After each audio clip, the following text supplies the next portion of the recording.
We are rapidly approaching the time of year where I'm gonna have to start feeding hay to my cattle. But before we get there, I really need to get my mobile feed wagon done because I'm gonna need to use that once we do start feeding hay.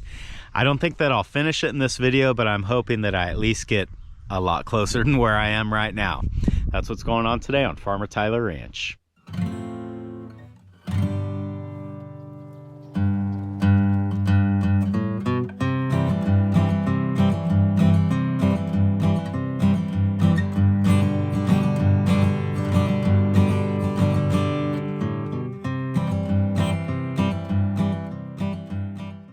A couple of videos ago when we got the trailer home and pulled the deck off, I realized that this rear shackle mount was broken, and I was at that time sort of trying to figure out the best way or how I want to try to lower this trailer a little bit so that it's better for feeding animals off of. First, I think the thing to do here is to cut these fenders off. These are going to have to come off regardless.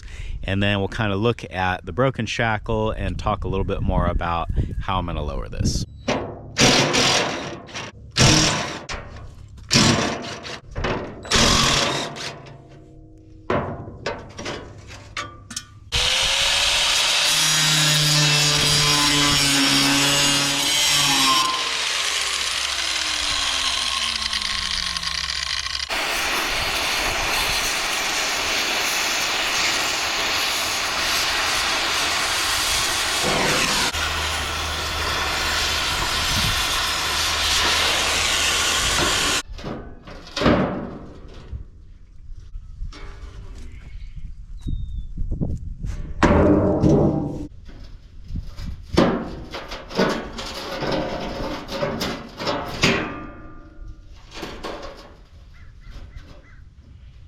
Well, with the fenders off, we can get a little bit better look at what's going on under here and prepare to be shocked.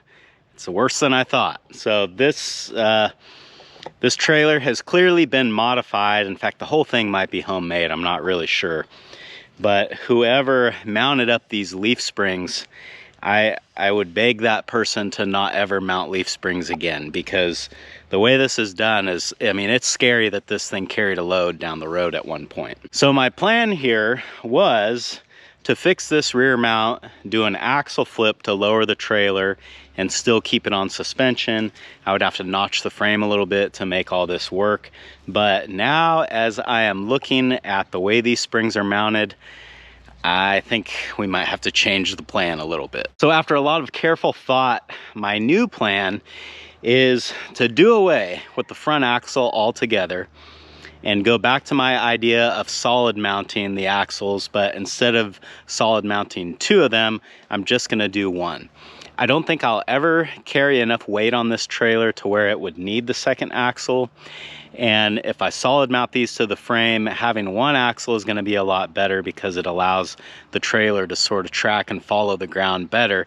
I'm abandoning the suspension on this because, for one, I really don't think that I need it for what I'll end up doing with this trailer.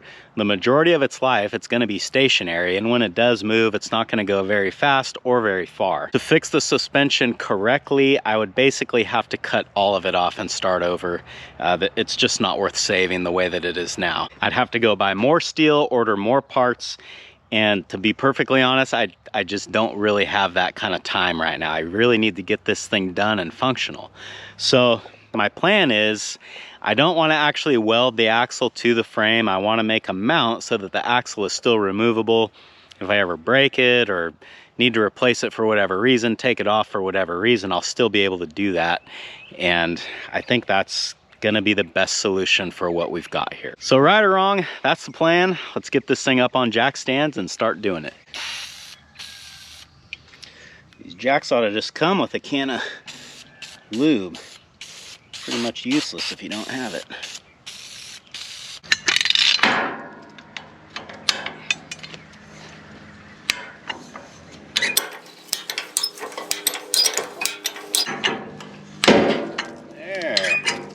That's where the axle's supposed to be, I think.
let's do.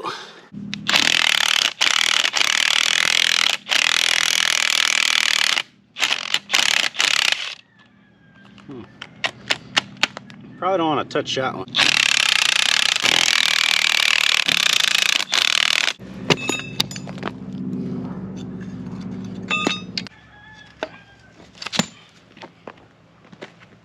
Well, we finally got this axle out of here where I can kind of work on it now.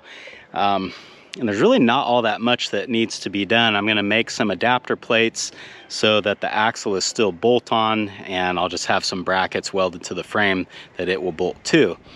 But before we get going with all that, because I've got the axle off and this is the absolute easiest time I'll ever have to do this, I'm going to take these wheel bearings apart and re-grease them.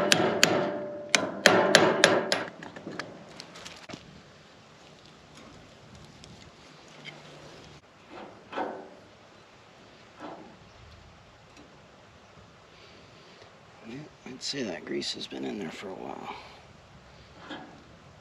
Got the bearings all dialed in now, so I think the next step is going to be to make some adapter plates so that the axle bolts directly to the frame.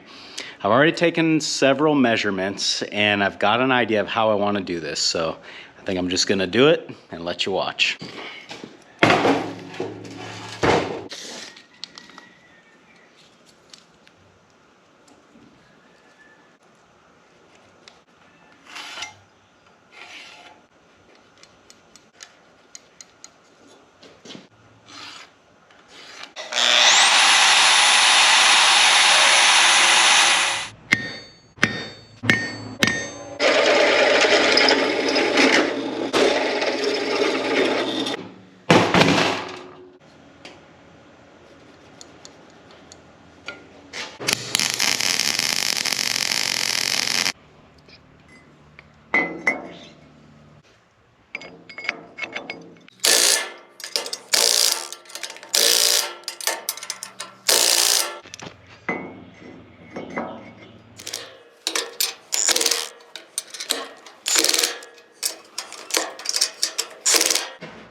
Finally got the axle located where I want it. Now usually this isn't that hard to do, but on this frame, as it so happens, nothing is really straight or really square, so it's hard to find a good place to measure off of to get your axle in the right spot. So when you're doing this on a trailer, there's really only 3 points that you need to worry about.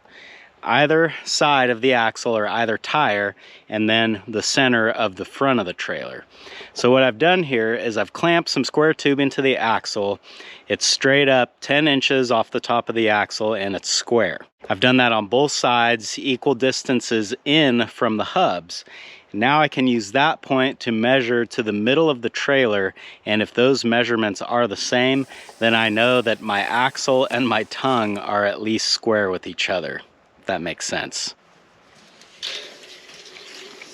One issue that I've noticed though about raising the axle up this much is I'm going to have to cut wheel wells in the frame, because there's no way I'm getting a tire on that axle now.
Well, the trailer is definitely starting to look pretty different now. I'm actually pretty happy with the ride height, what it ended up being. I was worried that it was going to be too low with the axle right up on the frame like it is, but I actually think it's just about right. I wouldn't want to go any lower because I think it'd be just dragging on the ground all the time. But up high like how it wasn't doing me any good either. So after taking a couple of measurements, I think I will still have to cut down my feeder panels over here to get them at a good height for the cows' necks. But that's not going to be a huge deal. I've got the tools to do it. It's just, you know, another step that we're going to have to add to this build. That's going to do it for this one. Thanks for hanging out with me today, guys, and I hope I'll see you again on Farmer Tyler Ranch.